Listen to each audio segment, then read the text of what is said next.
Hi everyone, I hope you're doing well today. I am off screaming at people who are trying to tackle each other as they chase a ball, and if I had a guess, we're having a blast. But we do miss you, and so wanted to bring you some good news from the scriptures this morning. I'm going to try this, and it might be a little choppy, so I'll go nice and slowly, but this is from John 9. I'm reading this story. Here we go. As he walked along, he saw a man blind from birth.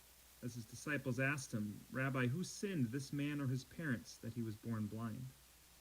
Jesus answered, "Neither this man nor his parents sinned. He was born blind so that God's works might be revealed in him. We must work the works of him who sent me while it is day. Night is coming when no one can work. As long as I am in the world, I am the light of the world." When he had said this, he spat on the ground and made mud with the saliva and spread the mud on the man's eyes, saying to him, "Go, wash in the pool of Siloam," which means sent. He went away and washed and came back able to see. The neighbors and those who had seen him before as a beggar began to ask, "Is this not the man who used to sit and beg?" Some were saying, "It is he." Others were saying, "No, but it is someone like him." He kept saying, "I am the he." But they kept asking him, "Then how were your eyes opened?" He answered, "The man called Jesus made mud, spread it on my eyes, and said to me, 'Go to Siloam and wash.' Then I went and washed and received my sight."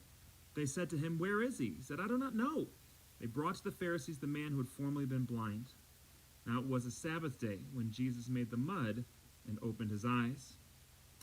Then the Pharisees also began to ask him how he had received his sight.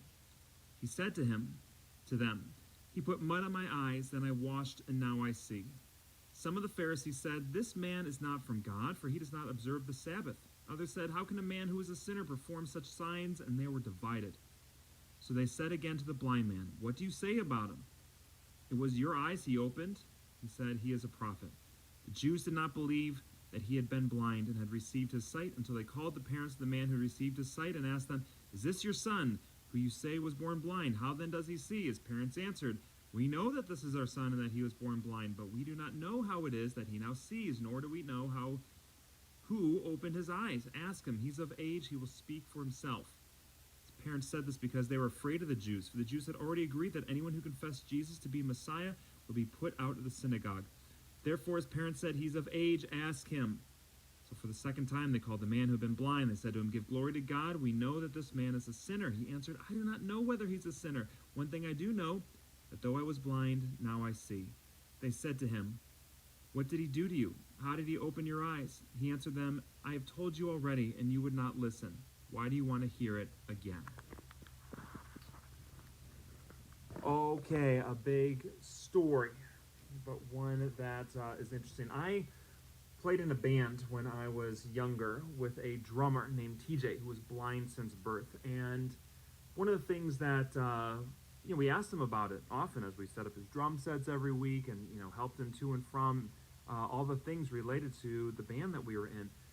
And when asked about his blindness, he would say often that he never missed what he didn't know.